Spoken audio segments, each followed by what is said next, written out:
Welcome to Plain Civics. Thank you for joining us. I'm Joe Ulery. And I'm Bobbi Fisher. And our goal is to break down how government works so you can make the government work for you. And today we start with one of Benjamin Franklin's civic virtues.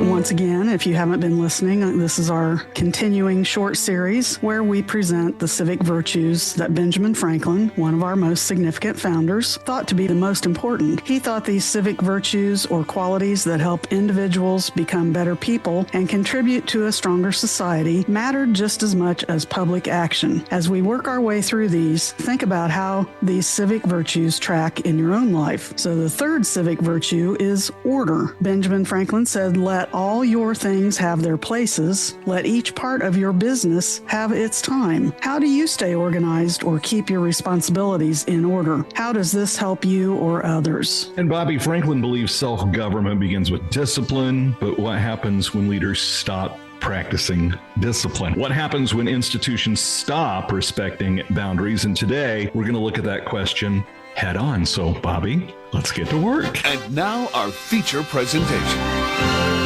The title of this episode is The Biggest Challenge to Democratic Institutions on Tyranny, Part 1. So this, as you obviously have figured out, is going to be a two-part podcast again. In light of the multitude of things going on in our country, we're going to take a deep dive into which type of government we want to live under and what to look for as warning signs that our government might be changing into something we don't really want. We will look at 20 signs of tyranny and how those relate to the past and today. Later, we will start the list of 20 signs and continue it in the next episode. But before we get to the start of the 20 signs of tyranny, let's think about which of these types of governments sounds better to you. Government number one is a government that combines representative democracy, free, fair, and regular elections with the protection of individual liberties, rule of law, and minority rights, often guided by a constitution. It ensures that majority rule cannot violate our fundamental human rights.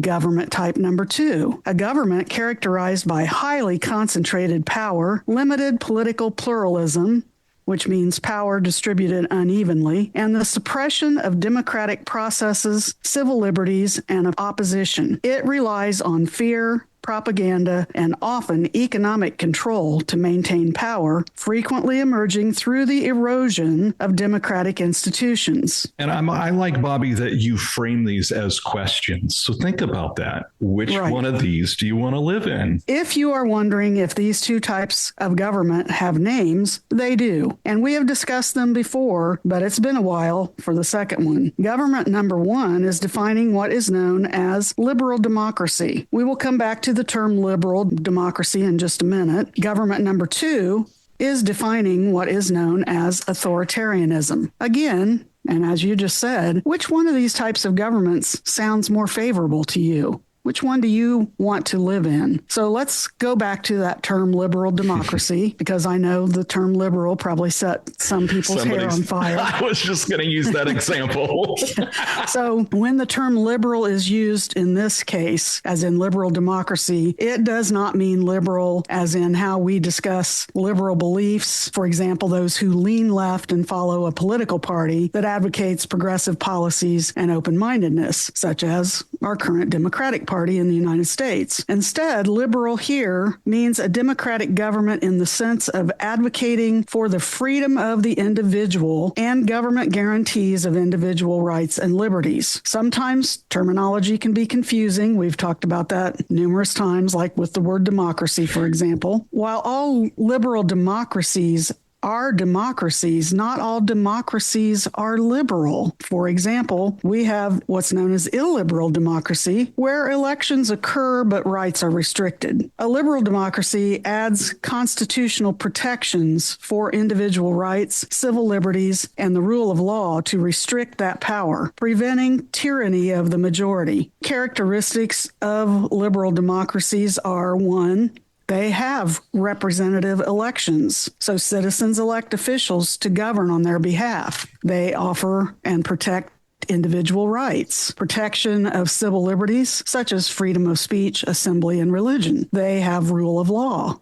Laws apply equally to all citizens and to the government itself. Limited government is another characteristic. It's constitutional. It has legal checks and balances on the power of elected officials. And finally, pluralism. And this is tolerance of diverse political, social, and economic viewpoints. And if you're listening to us today in the United States, what you just listed out there with bullets should sound familiar or vaguely familiar to you. You know, if you're really thinking about this, you may think, some of those may be slipping just a little bit. Yes, I think so. And you have to sometimes wonder when you're seeing fewer town hall meetings with your representatives and they're spending less face time with those constituents, you have to wonder how much input they're getting. And we always promote the 5 Calls app. And that's a good way, even if they're not home in their home district, that you can still weigh in and tell them how you feel because they represent you. I'm also thinking that last one, pluralism, tolerance of diverse viewpoints. Oh my gosh. We're not. What happened? Like we were doing so well for many years and really making some progress, but I think that one's slipping. So this is the dominant political system in the Western world, or it has been since World War II anyway, focusing on balancing the power of the majority with the freedoms of the individual. This is the type of government the United States has had for almost 250 years. So now let's flip and look at authoritarianism. Just as with democracy, there are various types of authoritarianism. But here are the key characteristics of an authoritarian government. First of all, we have concentrated power. Authority rests with a single leader or a small elite or ruling party, not constitutionally accountable to the public. Next, we have repression of opposition. Freedom of speech, press, and assembly are severely limited. Dissent is crushed through violence, fear, and surveillance. That kind of bounces back to that pluralism idea that we're supposed to have here, what we've seen recently. It also reminds me of reading a news story, and as a journalist, I know the show The View. I know it's not a news show.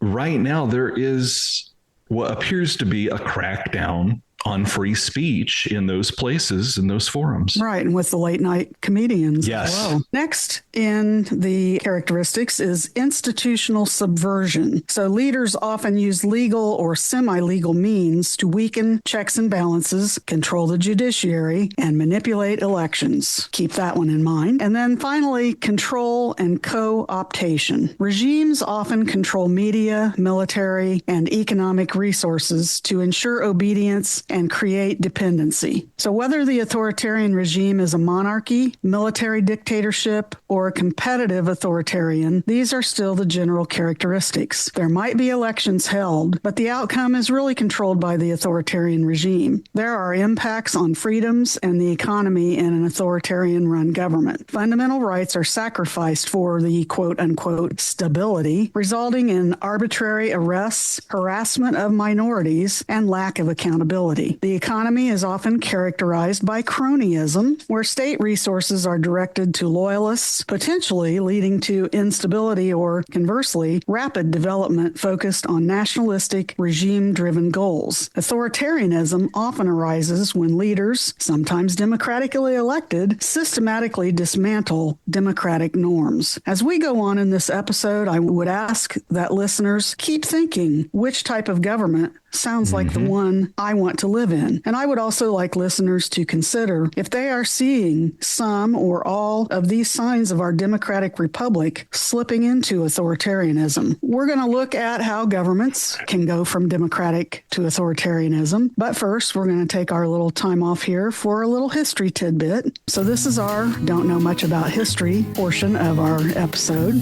Don't know much about history. The Supremes made a lot of Motown hits, but other Supremes take center stage on the, quote, first Monday of October, end quote, the traditional beginning of their new session. These Supremes are the center of the most significant issues facing America. Congress members and presidents come and go, but the impact of the decisions can last for decades or centuries. from the Supreme Court. Yet these 9 people in black robes and what they do is a mystery to many Americans. The original court had 6 members, and over time, Congress has changed the number of justices 7 times. The, quote, rule of 4, end quote, is the unwritten tradition that the Supremes will only hear a case if at least 4 justices vote to review it. The Supremes we are talking about, obviously, as I've already said, is the Supreme Court of the United States. But one thing, as we jump back in here, let's talk about the thought process of why we are asking these questions right now. You are a teacher of social studies and know history. Why are we spending time on this topic? I think this goes along with what we started our podcast with over a year ago. As citizens, we need to have a basic understanding of our government. Early on, we talked about why the framers chose a democratic republic, and we talked about other forms like monarchy and authoritarian or dictatorship, some other types, and why they thought that a democratic republic was the best choice to protect people and protect our rights, because they had just come through the period with the British. And even though they felt that they were British citizens, they weren't being afforded the rights that the citizens of Britain that actually lived over there were getting. They were being taxed without their consent. And so this is understanding this, what type of government we have and how we've been able to maintain it. We're celebrating the 250th anniversary of our country. And I would argue that we're in maybe a crisis right now. And just to tag on to what you're saying, when we talked about forming this government, and they spent all that time in the hot room in Philadelphia, they were expecting education to be a key part of what we do in this country, so people would understand and participate and understand their role and responsibilities in a society. And we talked about that in one of those early episodes about Horace Mann and the purpose of public education, and what you said is exactly what he and what the framers before him intended. So some would argue that the United States, under the current executive branch, is leading us to an authoritarian state. If you research this, the United States is currently characterized by many political scientists as a, quote, competitive authoritarian or hybrid system rather than a fully robust democracy, experiencing significant democratic backsliding and structural weaknesses, while it retains democratic features like elections, although those have come under a lot of we've recently been hearing a lot about things that this administration's wanting to do with elections. And don't believe everything you hear. We always encourage people to, when they hear, because people can say anything on the internet. It's not always news. It's not always fact. So when you hear these things about the election, is the integrity of the election is not good, or all these things that they're trying to do, look it up and see what it says, because there are those that argue it is safe. And why were there over 60 lawsuits that were all dismissed or in favor of there was no stolen election in 2020? Yeah. Where's the evidence is the only thing I would ask that as a question. Where's the evidence? Well, and we'll, I think, get into this in the next episode, but I'll give this away. One of the things an authoritarian tries to do, if you repeat it enough times, you'll get people to believe it. That's one thing they're trying to do by continuing the same language over and over again. Especially if you're living in an echo chamber and only go to one place for your news. While it retains democratic features like elections, it is undergoing a transition where the ruling executive may abuse power to tilt the playing field. Some key aspects of the current system include, first, competitive authoritarianism. This term describes a system where the, quote, trappings of democracy exist, such as elections and opposition, but the state manipulates outcomes to its advantage. Now, by state here, we don't mean our individual states, but the federal government would be what we're talking about. Is Russia maybe one example? Oh, exactly. Yes. Second characteristic is democratic erosion. Experts note that while the U.S. has a strong rule of law tradition, its institutions have suffered erosion. And we've seen that through some cases that took a long time to get to become a case, and then, didn't necessarily hold people accountable for what they were indicted and supposedly had done. Next is executive overreach. There are concerns regarding a, quote, slow motion constitutional crisis in the United States where the executive branch may disregard the judiciary and Congress. And we just had news. That's what I was going to say. The Supreme Court ruled against the tariffs, but the next day, we're going to put a blanket 15% tariff on all countries. So it's like, where does this stop? It does. And when does the three systems that are set up, the three different groups, when do they each start independently doing their jobs? And then finally, we see authoritarian tactics. Concerns have been raised about actions such as punishing critics, silencing media, and using state power to silence political opponents. Now, experts note a couple of factors that have so far prevented full authoritarianism to occur in the United States. First of all is federalism. The U.S. federal system allows state governments and governors to resist authoritarian actions taken by the federal government. We saw that in California last summer. We saw it in Minnesota recently. We've seen it in other places, in particular where ICE has come in and done those things. Just as an example, there have been other times where state governors and states themselves have resisted, like states that have refused to send their voter rolls that this administration has demanded. Next up is institutional resistance. Independent courts, a free press, and civic organizations still act as checks on power.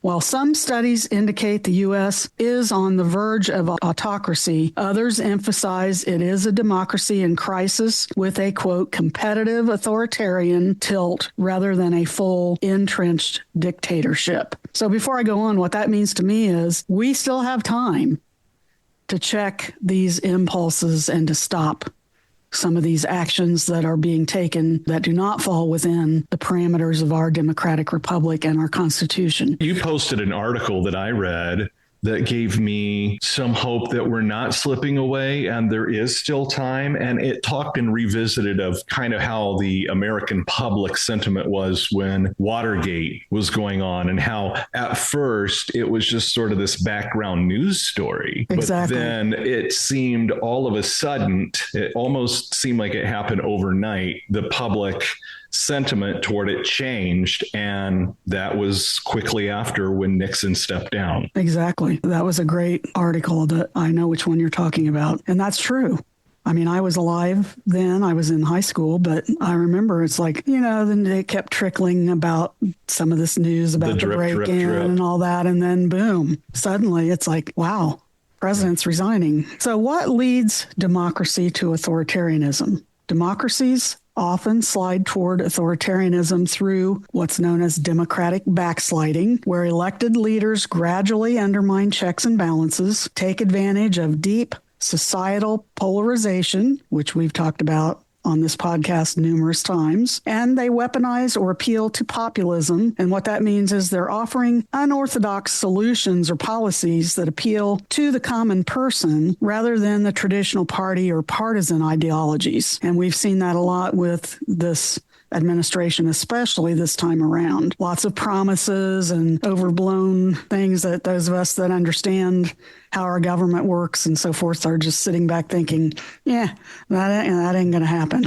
I always think that too when they're on the campaign trail and they're saying, I'm going to do this and I'm going to do that and this and that and this and that. But when it comes down to it, at the end of the day, they don't have the power to really do any of that. And I'm not saying just this administration, all politicians do that, but you can see the difference between, I like the word unorthodox, things that it's like, that just sounds really way out there. So some key drivers of this include, get this, economic inequality, distrust in institutions, fear of cultural change, and the systematic erosion of democratic norms by leaders who consolidate executive power. Authoritarianism rarely arrives via a sudden coup, which is a coup is a sudden, unexpected act, sometimes by the military, sometimes by another group of people going up against the leader or leader's group. The authoritarian actually often emerges through the abuse of democratic processes themselves. Corrupt autocrats systematically undermine state governing capacity, diverting resources away from ordinary citizens while concentrating immense wealth and power in the hands of a connected few. I want to stop there and just think about that. Diverting resources away from ordinary citizens, all the cuts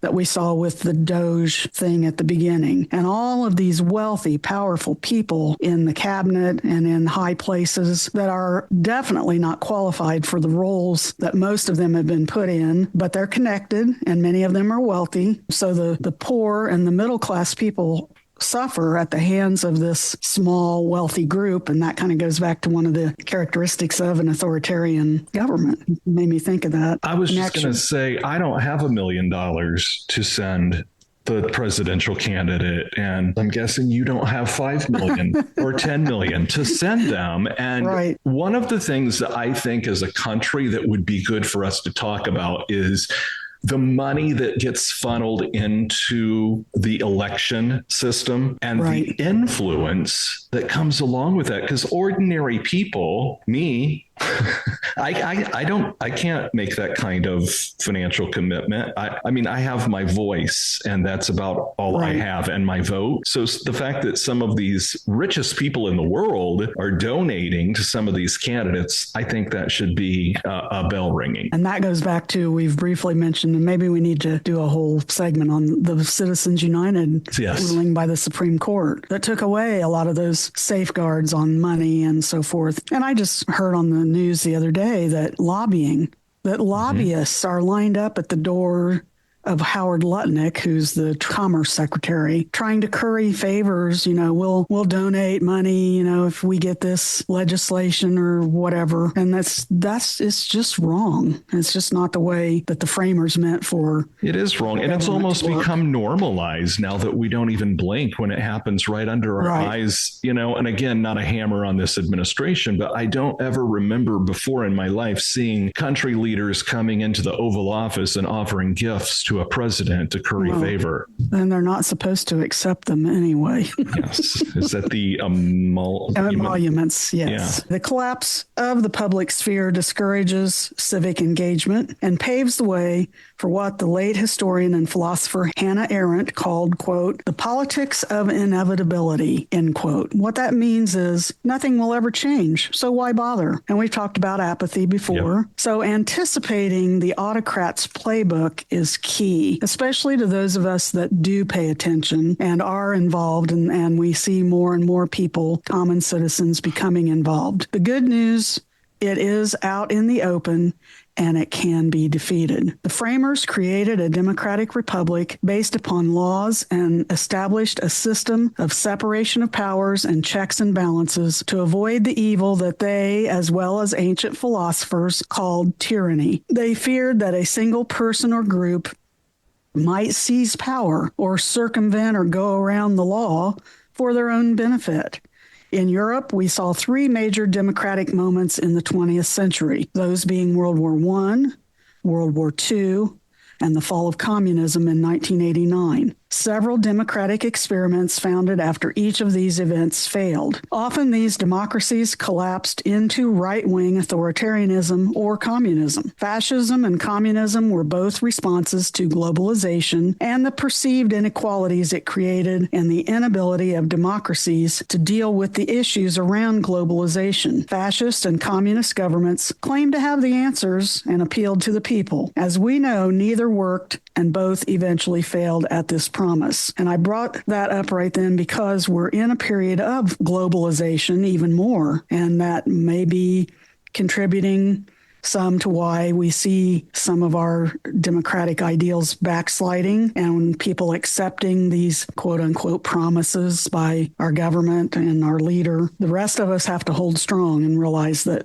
we can overcome this. One thing the framers taught us is to look at history, to understand the roots of tyranny, and to consider proper responses to it. We should take advantage of the knowledge this history provides and use it to adapt to the circumstances we are encountering today. So, with that in mind, I'm going to borrow from a small book that I bought back in 2017 when it came out. It's by Professor Timothy Snyder. Its title is On Tyranny, 20 Lessons from the 20th Century. So I've used it, and I'm giving him credit here, and adapted it to the circumstances that we're facing today. Let's start with lesson number 1. Okay. Do not obey in advance. A study done in 1961 by Yale psychologist Stanley Milgram showed humans will adapt instinctively without reflecting to a new situation, at least in the beginning. His study showed that people are, and this is his words,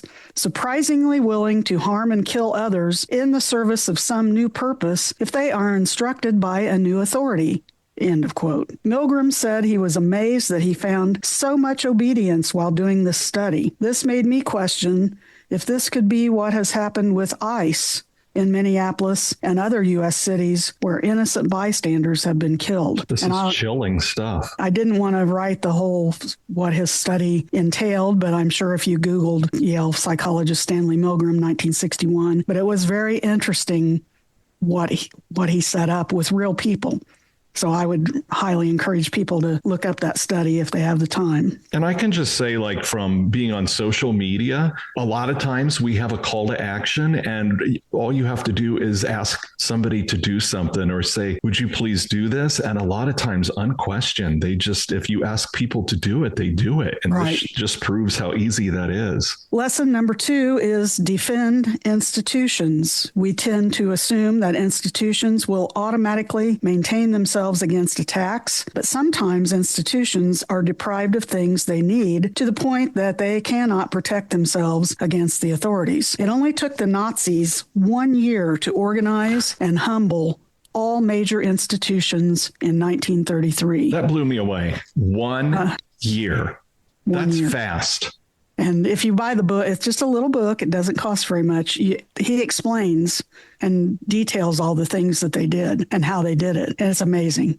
I mean, I've studied it before, but just to bring it back, it's just mind-blowing. It's scary how quickly that could erode. Right. Choose an institution you care about, whether it's a court, a law, a newspaper, a labor union, an organizing group like Indivisible, whatever. Choose one, take its side, do it now. Lesson 3 is beware the one-party state. Keep supporting the multi-party system that we have and defend the rules of democratic elections, especially important right now when we hear more and more about this administration trying to undermine our elections that are supposed to be run by the states. Vote in all elections while you can and run for an office if you can. The last thing we need right now is more voter apathy. Mm-hmm. We need candidates now more than ever. Don't think it can't happen here, that this one could be the last free and fair election. There were Germans who never would have thought that in 1932, or Russians who thought that in 1990. We have rarely faced in the United States a situation where the less popular of the two parties controls every lever of power at the federal level. Snyder says, quote, "The party that exercises such control proposes few policies that are popular with society at large, and several that are generally unpopular, and thus must either fear democracy or weaken it," end quote. Think about this. Do you like the policies that this administration is enacting regarding immigration, trade and economy, national security, such as leaving NATO, invading other countries and taking their leader, wanting to take over Greenland? Another early American proverb is, quote, "Where annual elections end, tyranny begins." And our voice does still matter, Bobbi. Everybody knows we're an Indiana-based podcast, but the Republicans control, they have a supermajority in Indiana. Right. So we've got a Republican governor. We've got a Republican majority in the House and Senate. But Our voice still matters. Just look at when they tried to push through redistricting. Right. And everybody that was against it used their voice and reached out, and it shut it down, and it didn't pass. So there is still time for lesson 3 for us to get involved. And we could sit here and name off probably 4 or 5 other instances in the last year where people have stood up and the administration has backed down. Well, Jimmy Kimmel. And ICE in Minnesota. Yes. It took a while, but, Lesson number 4 is take responsibility for the face of the world. This means that you should notice the swastikas, the Confederate flags, and other symbols of hate. Don't look away and don't get used to them. Remove them yourself if you can, and set an example for others to do so. Life is political. The minor choices we make are themselves a kind of vote. In the politics of every day, our words and gestures or their absence count very much. Lesson number 5 is remember professional ethics. When political leaders set a negative example, it is more important than ever for other professionals to practice acting professionally. It is much more difficult to overthrow a rule of law state without lawyers or hold show trials without judges. Authoritarians need obedient civil servants. In Nazi Germany, for example, many professionals went along with what the Nazi regime ordered, such as physicians participating in horrible medical experiments, businessmen exploiting cheap inmate labor from concentration camps, lawyers allowing mass murder. Professionals must insist on maintaining professional codes of conduct. There must not be anyone willing to say, quote, I was just following orders, right. End quote. Lesson number 6 is be wary of paramilitaries. When the men with guns who have always claimed to be against the system start wearing uniforms and marching with torches and pictures of the leader, the end is near. When the pro-leader military and the official police and military intermingle, the end has come. We have seen in past governments armed groups of citizens form or join a group that become paramilitary groups designed to protect a particular politician or leader or a political party. I'm thinking ICE here. This occurred in Nazi Germany with both the SA and the SS paramilitary groups that began outside the law, became an organization that went beyond the law, and ended up undoing the laws.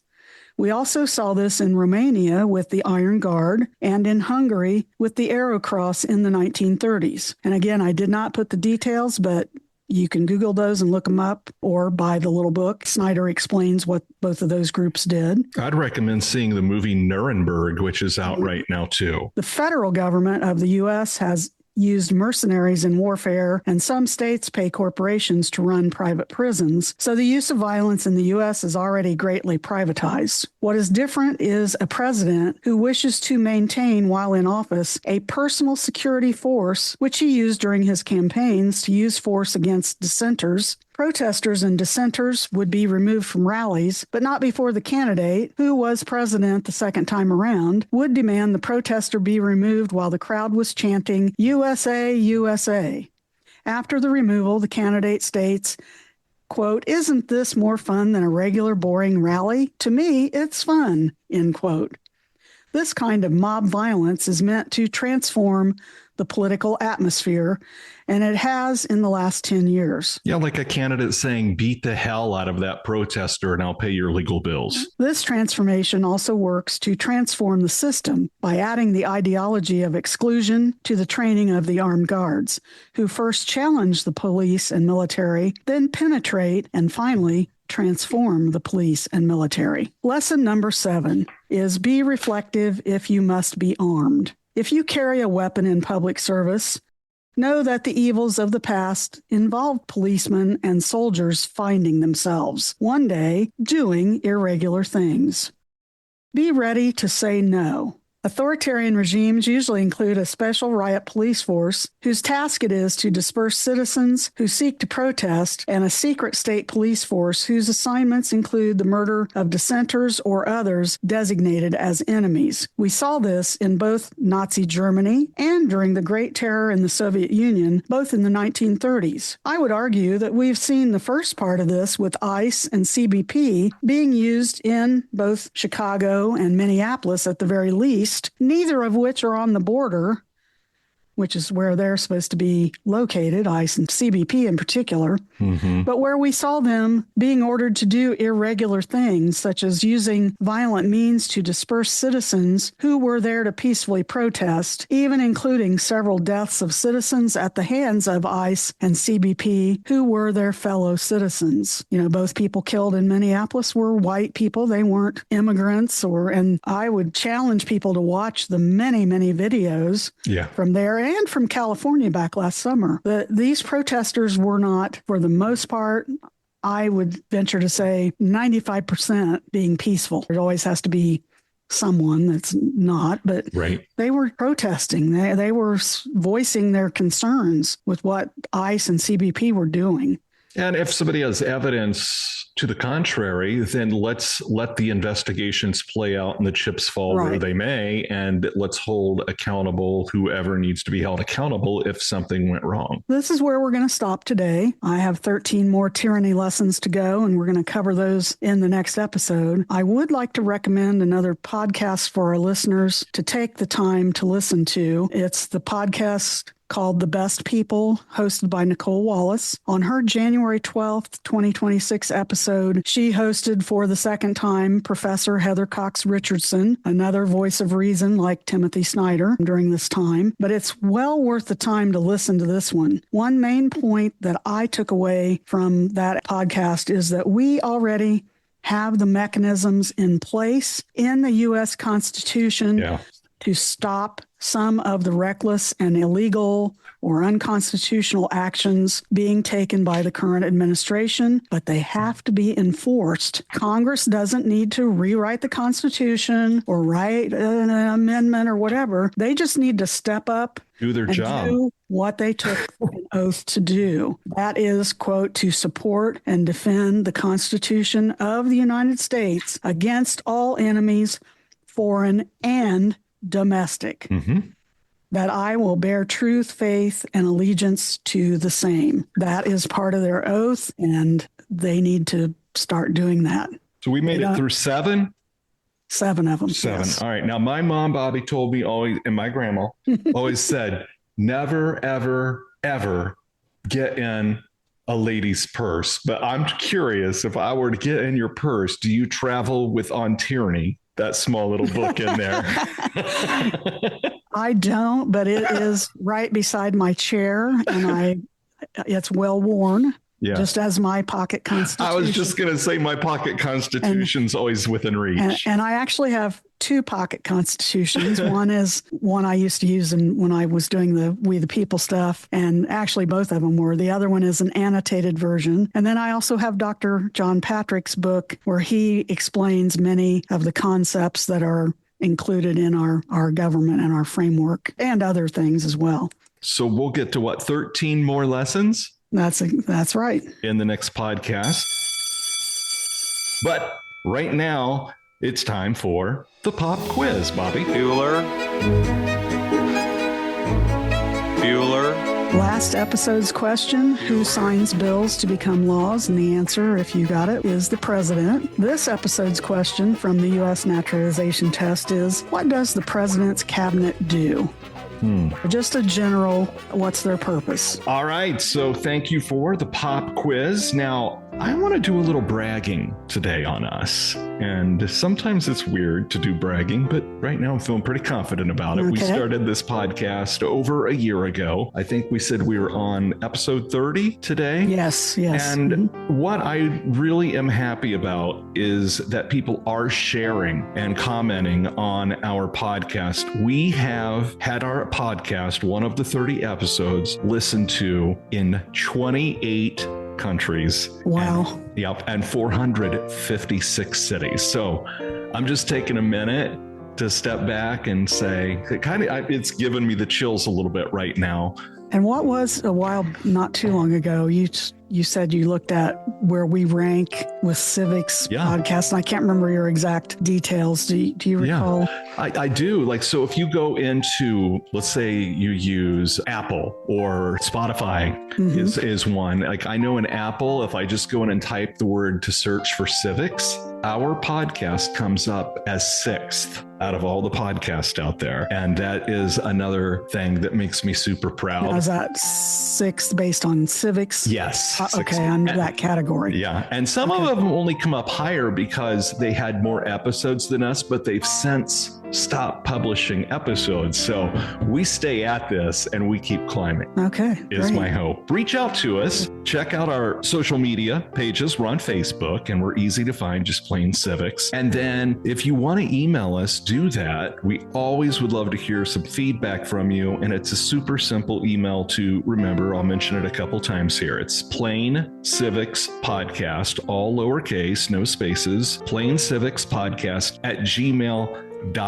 and we would love to hear from you. And Bobbi, thank you for putting together today's episode. It's so timely, but again, I have to tell you, when I read through this to prep for the show, it made my hair stand up on my arms more than once, because there are some ominous warnings for us that we need to sit up and listen to. Full disclosure, when Snyder wrote that book back in 2017, it was in response to Trump being elected the first time, and just some of the things that he saw around Trump's first candidacy and then becoming president. It was scary then, and it's scarier now. Yeah, enough to write a book. And we've seen a lot in the last 10 years, and I think we'll see a lot more in the next 10 years. But this next several months leading up to November are going to probably, for me, be the most important time to be alive, to be engaged, to make sure we vote, to tell our friends to vote, to make sure you're registered to vote. Go and talk to the people at the courthouse right now, or you can go online and see if you're registered currently at your current address. That way you don't run into any problems on election day. I know some states are shortening the window for early voting. There's lots of things to keep track of, but this is going to be a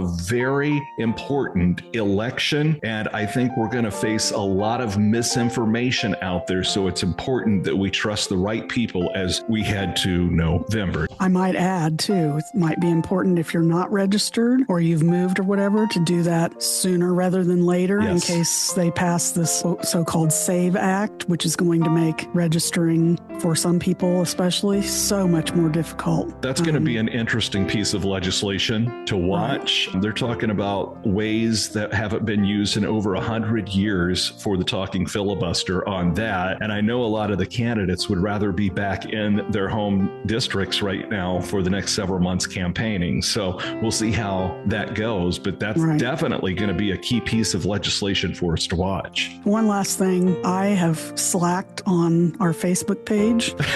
You're throwing yourself out there. Several episodes behind in posting our pop quiz questions and answers because I'm back to work, so I've had less time, but I will try to get that caught up soon. Just sometimes there's just not enough time. Yeah, right. We love doing these podcasts, but when the recording ends, we have lives that keep us busy as well. Exactly. So thanks for all the research that you put into this one. I know you're getting started on the next one. That will be episode 31, and then we'll button this one up and keep doing what we do. So that's it for this episode of Plain Civics, breaking down the basics, no politics, just facts. Thanks for listening to us today. And until next time, stay informed and stay engaged. This is Plain Civics. Join us for the journey as we break down the basics of how government works, so you can make the government work for you.